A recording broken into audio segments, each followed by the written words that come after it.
Brooksaw Antiques here. Today we have this 1959 Royal Futura 600 vintage portable typewriter. I'm going to show you how to use the functions and make sure they all work. Very pretty teal turquoise color. Excellent condition except for the scratches back here. Most likely either caused by the case or by the position that it was in at some point against the wall.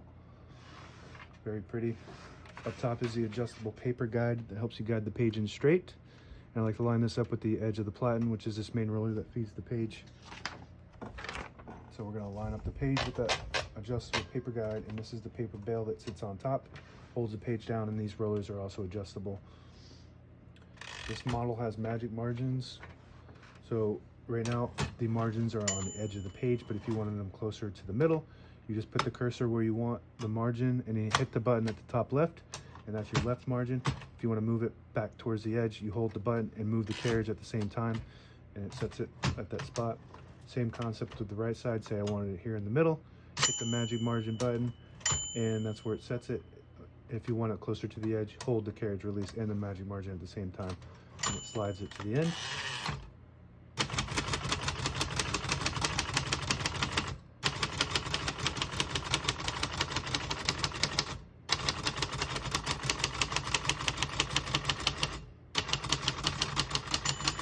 Once you hear the bell, you're at the end of the margin. You hit the slide space, gets you back to the beginning, and skips 1, 2, or 3. Right now we have it on single, but if you want double, you just flip the switch down to the middle, and it skips 2, 1 more, and it skips 3. Works good. We're going to keep it on single and finish typing.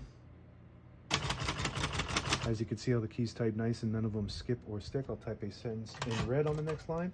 Switch from black to red. You open the hood here by pressing that button, and there's a dial switch. So you flip it all the way to the front, it prints the bottom portion of the ribbon, which is red, and you flip it all the way up to the top.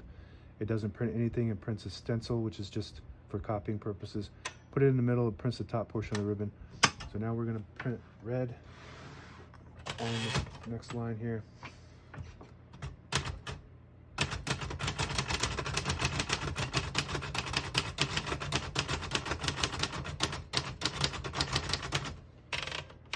Beautiful typing machine. This thing feels brand new.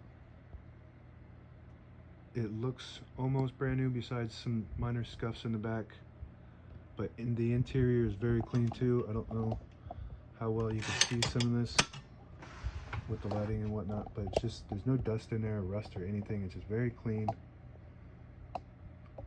inside and out. So it's pretty rare to find something this old in this good condition. So if you want something basically like a brand new typewriter, this is the one you got to go with. To pull the page out easy, there's a switch on the right side here. You flip that forward and it unlocks the rollers underneath the platen, allowing you to pull the page out easy or load thicker paper like carbon copy or card stock. Make sure you flip that back before you load the next page or else it won't load correctly. Backspace on the left side of the keyboard, that works good. A shift on each side and a shift lock on the left. To clear that, just hit the shift button again.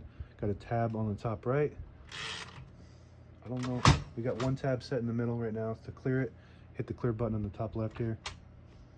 And now go slamming all the way to the end when you hit the tab button unless there's one set. So I like to set one right in the middle somewhere, so that way when it gets hit the next time it just goes, stops at that tab that's set. That works good. You can set as many tabs as you want on this model. Below that is the margin release right here. You get to the end of the margin and there's a locking mechanism that won't let the keys print.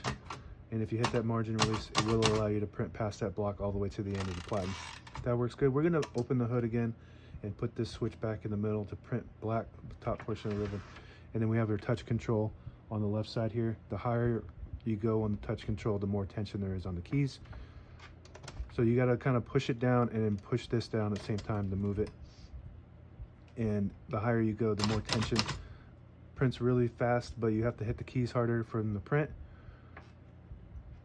And the lower you go, the less hard you have to hit the keys, but they don't respond as fast. So more advanced typers would use that touch control. Carriage release on each side. This one's behind the knob. And this one is also behind the knob on this side. And there's a button at the end of the knob here.